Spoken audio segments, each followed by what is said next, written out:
दिल्ली धमाके से जुड़ा हुआ एक और बड़ा खुलासा हुआ है। लाल किला विस्फोट के आरोपी doctor Muzammil, doctor Adil, doctor Umar और डॉक्टर शाहीन ने मिलकर लगभग 20 लाख रुपए नकद जुटाए थे।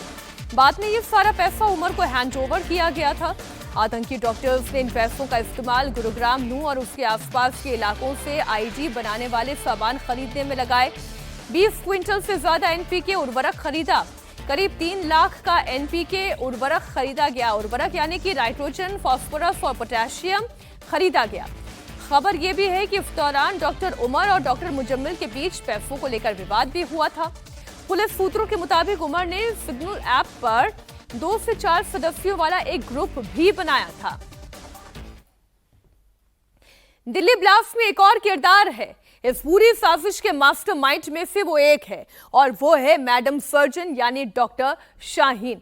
इसे लेकर भी पल पल चौंकाने वाले खुलासे हो रहे हैं। इसी बीच एक बड़ी जानकारी आई। जैश-ए-मोहम्मद ने शाहीन को कोड वर्ड में मैडम सर्जन नाम दिया था। जैश के आतंकी उसे मैडम सर्जन कहकर बुलाते थे।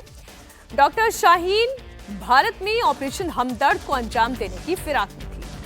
आप सोच रहे होंगे कि दहशतगर्दी और नाम ऑपरेशन हमदर्द कैसे हो सकता है, तो ये भी आप समझिए। मुस्लिम लड़कियों और महिलाओं से हमदर्दी दिखाकर उन्हें दहशतगर्दी की तरफ ले जाने का नाम ऑपरेशन हमदर्द रखा गया। इस पूरे ऑपरेशन को 3 कैटेगरीज में बांटा गया। पहली कैटेगरी में उन मुस्लिम लड़कियों और महिलाओं को रखा गया था जो आर्थिक रूप से बहुत कमजोर थी, जिन्हें पैसों का लालच देकर आतंकवाद के रास्ते पर लाने की प्लानिंग थी।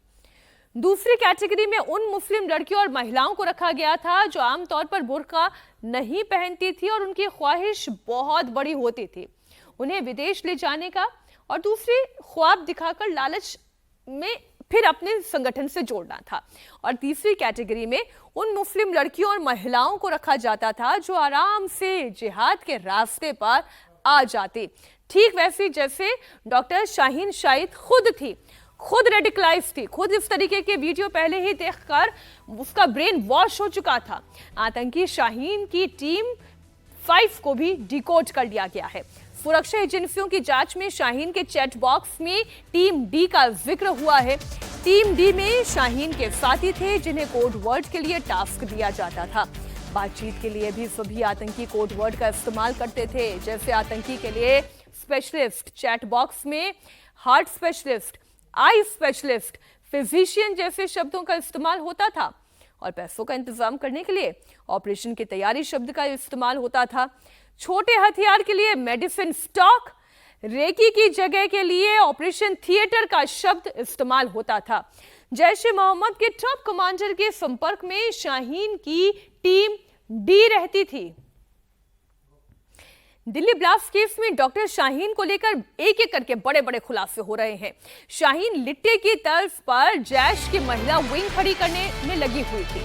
शाहीन ने लिट्टे से जुड़े हुए आर्टिकल्स को स्टडी करना शुरू कर दिया था। गिरफ्तार आतंकी शाहीन की एक बार की टर्की यात्रा की भी जानकारी अब तक सामने आई है। जांच एजेंसी शाहीन को बहुत हार्डकोर रेडिकलाइज्ड मानकर जांच को आगे बढ़ा रही है।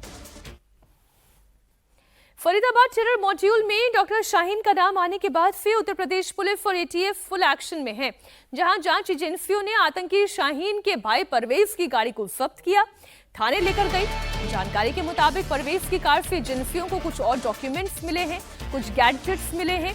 इन्हें जब्त करके जांच एजेंसी आगे की तैयारी में जुटी हुई है।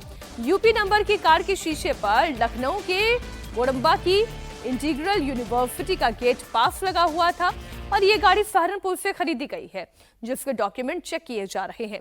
यूपी एंटी टेररिज्म स्क्वाड यानी एटीएफ ने डॉक्टर परवेज को हिरासत में लेकर उसके घर की भी तलाशी ली, जिस दौरान परवेज के लैपटॉप की जांच से ये पता चला कि डॉक्टर परवेज अपनी बहन शाहीन और कश्मीरी डॉक्टर मुजम्मिल शकील के साथ ऑनलाइन जुड़ा हुआ था। परवेज भी आतंकी हमले की साजिश में शामिल था और उसने कुछ संवेदनशील ठिकानों की रेकी भी की थी। इसमें अयोध्या, लखनऊ के कुछ इलाके भी शामिल हैं।